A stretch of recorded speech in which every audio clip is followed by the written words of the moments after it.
Narinig ko na ang 20% na sinasabing hingian sa proyekto. Paano po ba ginagawa yan? Hindi naintindihan ng karamihan kung paano. Alam nyo ho, pag nagsumite ng pondo ang Pangulo ng Republika ng Pilipinas matapos ang SONA, yan po ay pupunta sa Committee on Appropriations. Doon nakalagay, pagpalagay na po natin, 6 na trilyong piso. Makikita, bawat distrito, makikita ko ano ang gagawin na proyekto. Matapos yan, gagawa na sila ng pondong sarili. Yan po yung tinatawag sa ngayon na unprogrammed funds. Maglalagay sila ng bilyong-bilyong piso, daang bilyong piso. At doon sasabihin, magkano ang gusto mo sa iyong distrito na dagdag? Ang aking pong paniwala noon, ang Pangulong Marcos ay gagawa ng pagbabago. Ang aking pong paniniwala sa aking puso at damdamin ay aayusin niya ang pangalang Marcos. Pagagantahin niya ang kanyang serbisyo at aayusin ang ating bansa para magkaroon ng pag-unlad at pagbabago sa sambayanang Pilipino.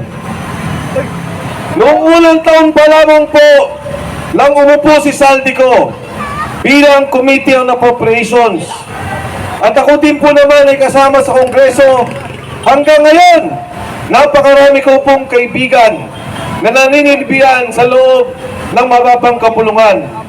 Narinig ko na ang 20% na sinasabing hingian sa proyekto. Paano po ba ginagawa yan? Hindi naintindihan ng karamihan kung paano. Alam nyo ho, pag nagsumite ng pondo ang Pangulo ng Republika ng Pilipinas matapos ang SONA, yan po ay pupunta sa Committee on Appropriations. Doon nakalagay, pagpalagay na po natin, 6 na trilyong piso. Makikita, bawat distrito, makikita ko ano ang gagawin na proyekto. Matapos yan, gagawa na sila ng pondong sarili. Yan po yung tinatawag sa ngayon na unprogrammed funds. Maglalagay sila ng bilyong-bilyong piso, daang bilyong piso. At doon sasabihin, magkano ang gusto mo sa iyong distrito na dagdag mula sa isinumating pondo. Doon naghihingian na ng 20%. Kalat na kalat sa buong Kongreso. Sino po ang naglagay kay Saldico? Si Speaker Martin Romualdez.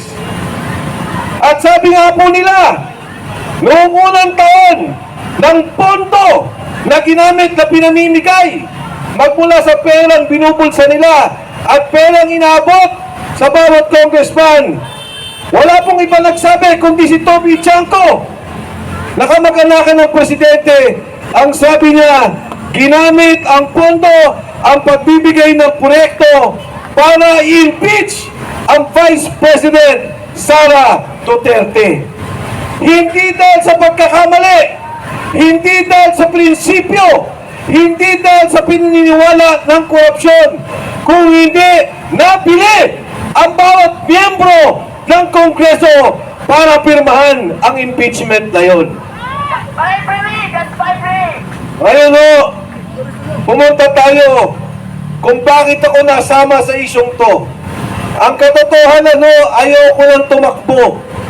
Sinabi ko na yan nung ako'y tumayo sa EDSA noong nakaraan. Inimbitahan ako ng sagip, pinapatakbo ko sa isang distrito. Ang sabi, wala ka ng kalaban. Ang sabi ko, ayoko muna. Gusto ko sa pribado at maghanap buhay. At ayoko na ang pera pinapakain sa aking pamilya, ang pondong iniipon ko ay galing sa nakaw at pondo ng sambayanang Pilipino. Lumapit si Sergeant Cotesa. Anong sabi niya sa akin? Sir, kami po ang nagdi-deliver ng pera.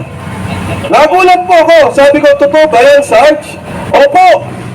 Ang pinakamalaking nakita kong delivery, 46 na maleta.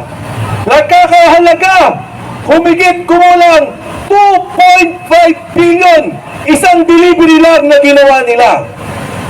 Ang sinasabi po sa akin ni Sergeant Cortesa, meron kaming Viber chat 3 beses sa isang linggo ang delivery.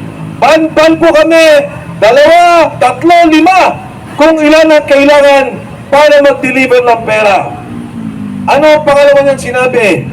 Ang sabi niya, kami po ay nagdi-deliver ng pera kay Martin Romualdez. Nagulat po ako nang sabihin niya yun. At hindi ko maintindihan. Dahil ang sabi sa akin ni Sergeant Cortesa, inaakit po namin ang mga maleta sa bahay ni Saltico sa may Horizon at binababa muli namin. Sabi ko dun sa 45, ilan ang binaba ninyo? 35 ang binaba po namin. Sabi ko, Sarge, parang ang hirap naman noon. Inaakit nyo pa ang maleta, pagkatapos ipinababa nyo muli, isinasakay ninyo. Sabi niya, sir, hindi ko rin po alam kung bakit. Ang sinabi pa niya, na hindi pa na sinabi sa komite, sir, nagulat ako. Yung Department of Health, pinihinto nila, 0 budget, dahil ayaw daw makisama nung departamento, nung kalihim ng Department of Health. Pero matapos po nun, nung nag-usap-usap sila, muling ibinalik ang pondo at dinagdagan pa. Kwento po yan ni Cortesa. At sigurado ako, sa kwentong yan, may anomalya sa Department of Health na hindi pa natin nakikita. Lahat meron!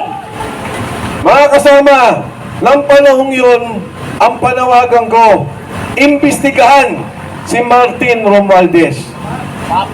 Dapat tingnan yung 90 kasama ni Cortesa at yung 2 taong sinabi ni Alcantara na alalay ni Saltico, si Paul Estrada at si Mark Texay, 90 na mga sundalo, walang pinatawag kahit isa. Yan ang magsasabing totoo na nagdi-deliver sila ng pera. Yan ang magpapatunay, si Paul at si Mark, saan galing ang pondong to? Sa departamento ba? Sa mga congressman ba? Anong pondo ba yan? Komisyon ba yan sa customs na sinasabi ni Saltico? O yung pera na galing sa asukal, sibuyas at bigas na sinasabi ni Saltico na pinagperahan ng gobyernong ito? Noong pong nangyayari ito, hindi ako nananawagan ng BBM resign. Nagulat ako nung nagsalita na si Saltico. Ano ang sabi ni Saltico? Nagdi-deliver ako ng pera kay Martin Romualdez at kay Bongbong Marcos. Yan! Marcos! Resign! Ngayon o, kalagtagan. Baka hindi ka pa rin pwedeng maniwala. Baka gawa-gawa ni Saltico dahil gipit na siya. Anong sabi ni Saltico? 100 bilyon in-insert ni Bongbong Marcos sa pondo. Ano ang sabi ni Ping Lacson?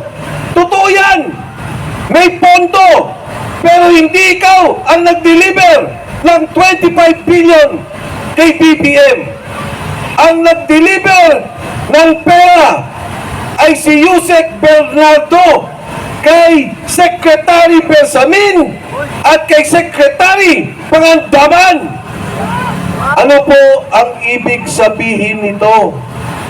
Hindi nila sinasabing sinungaling yung 100 bilyon. Totoo na may 100 bilyon na inilagay sa pondo.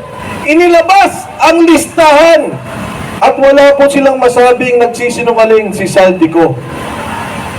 Ang mabigat, ang sabi ni Saltico, hindi totoo yung sinasabi ni Yusek Bernardo ng DPWH dahil yung pera na sinasabi ni Yusek Bernardo, ibang pondo yan. Hindi lang 26 billion ang delivery, 52 billion pesos ang delivery na ginawa. Grabe! Kaya po na po sa isip ko, totoo na si Bongbong Marcos kasama sa lahat. Magmula sa pag-approve ng pondo, sa pag-release ng pondo, galing sa kamay ng presidente. Tama! At hindi basta-basta na magre-release ka ng daang-daang bilyon nang hindi mo alam kung saan pupunta ang pondong ito. Tama! Mga kasama, yung pong lumalabas, 25 billion plus 52 billion, yan pa lang po ang nakikita natin, 77 billion kaagad ang pondo. Grabe! Grabe ang pagnanakaw na to. Organisado, sistematiko to, at hindi magagawa kung hindi ang leader mo, ang hepe ng sindikato, ang presidente ng Republika ng Pilipinas na si Bongbong Marcos. BBM resign! BBM resign! BBM resign! Ngayon karagdagan, kinuha nila ang pondo ng PhilHealth. Ang sabi nila, kailangan natin ang pondo ng PhilHealth, gagamitin natin sa gobyerno. Kung di ba naman kawalang yaan? Madami nang namamatay sa sakit. Marami ang may cancer. Marami ang nagpapadialysis. Marami ang naaksidente. Ngayon, ang mga ospital, ayaw na ng garantiya ng PhilHealth dahil alam nila na walang pondo. Alam nyo, ipapaliwanag ko sa inyo, ang pinirma nila 89 billion pesos. Lumabas pa lang yung 60 billion pesos, hininto ng Korte Suprema. Ang pondo ng gobyerno na ibinibigay bilang kontribusyon sa PhilHealth ay 70 billion pesos. Yung 60 billion na nawala, kontribusyon ng bawat isa dito yun. Pera po natin yun.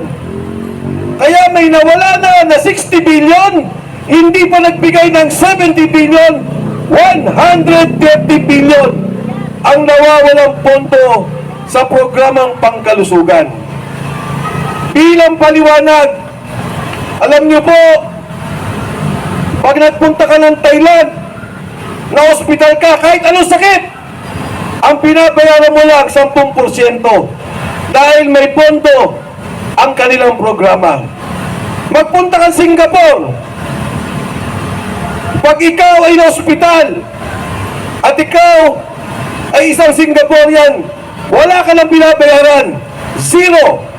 Sa Japan, 10%. Sa South Korea, 10%. Sa Pilipinas, 70% ang binabayaran ng bawat isang Pilipino. Namamatay na lang, iba. Dahil wala po tayong pondo. Bakit kukunin mo ang pera ng PhilHealth? Imbes na pagandahin mo ang programa, pagandahin mo ang subsidya, tulungan mo ang lahat na may hirap na ospital na kailangan ng pondo, may cancer, kailangan ng dialysis. Ito ang dapat programa ng isang bagong Pilipinas. Hindi ang nakawin ang pondo ng PhilHealth para sa inyong sariling pulsa. Tama! Irarek na ang promotor! Yung pong PDIC, ano pong ibig sabihin yan? 107 billion kinuha nila. Nilagay sa pondo ng gobyerno. Pagka po kayo ay may pera sa bangko at biglang nagsara ang bangko, kayo po ay may